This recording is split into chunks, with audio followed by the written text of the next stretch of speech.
Two students and their mentor got the privilege through the UTTC Environmental Science Program to visit California, work with NASA, and learn about bats.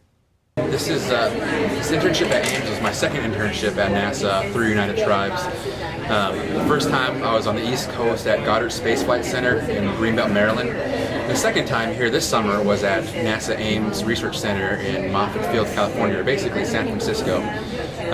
So both opportunities were great experiences. Of course, the first time at NASA, you just can't help but think, I'm working at a place that put people on the moon. But there is a problem. There is an extreme problem. Now, as you've seen from this data, white nose seems to be coming in this way, coming from the east, moving west. And the problem is, we just have very limited knowledge of where these bats live. So that's a huge problem, especially if this white nose syndrome does come here. Because just like anything else, if you don't know where something's at, how do you know it's going to, how do you monitor it? Well, the crazy thing for me is, I'm a business student, so this is my first time in the research role doing scientific research, and really finding out how much of an economic impact bats have on our economy, not only here in North Dakota, but even across the United States. It's something that interests me even more so. I want to find out more about this. I want to see what exact dollar amount these bats play in North Dakota's economy. Span that. What was their dollar amount for the entire United States, state by state?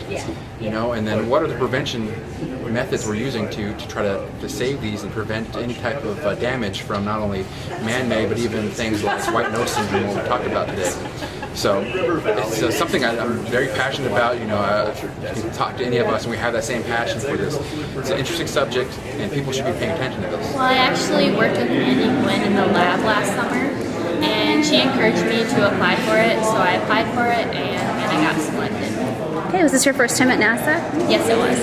The highlight of the research project was, for me, is when we found our results and we could move forward, and just being at NASA itself was a great experience.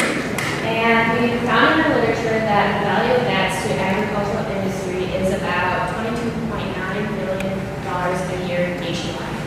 The mosquitoes that spread western, so that's vector control.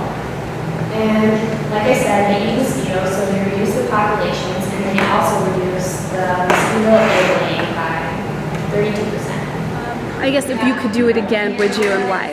Yes, I would, because I got to meet so many new people. I learned so much, and just being in California, I could go to the beach if I wanted to on the weekends. It was a lot of fun. I recommend it. It's fantastic habitat. Isn't it amazing? And I heard they don't want to do it anymore. Which is really great for the state as a whole, because, well, I'm trained as a systems ecologist, the soil up through the different plants, up through the microorganisms, the insects, all the way up to the megafauna. Thank you, Karen. I'm Nicholas Clute. I'm a graduate student in biology at the University of North Dakota, and I was hired as the graduate student mentor for the project this summer. So if we were to continue this project in the future, time series abundance data would enable stronger statistical correlations. As we would move forward, having multiple years of collection, we could compare that to multiple years of land cover, which would allow us to either more strongly validate our results or perhaps re-examine them and see a trend that is heretofore undiscovered. As a mentor, my job wasn't so much as to be an in-depth researcher, but was rather to enable the students to do the research. And in that capacity, I was more of a teacher than an absolute researcher. And Stephen and Monica both just did a fantastic job all summer long. They're both very capable individuals. We exposed them to new technologies that they had never experienced in their life. They picked up on them very quickly. They quickly grasped the concepts that we were attempting to convey. And just overall, with United Tribes, they provided excellent support to us, both with the technical support and licensing of various software packages.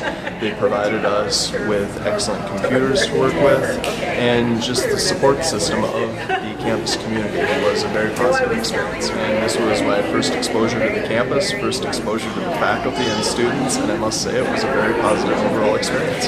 Okay, would you be willing to do this again in the future? Oh, absolutely. I'd love to come back. Thank you for watching this episode of United Tribes News. I am your host, Jessica B. Healer. For more news, videos, and information on United Tribes, visit www.uttc.edu.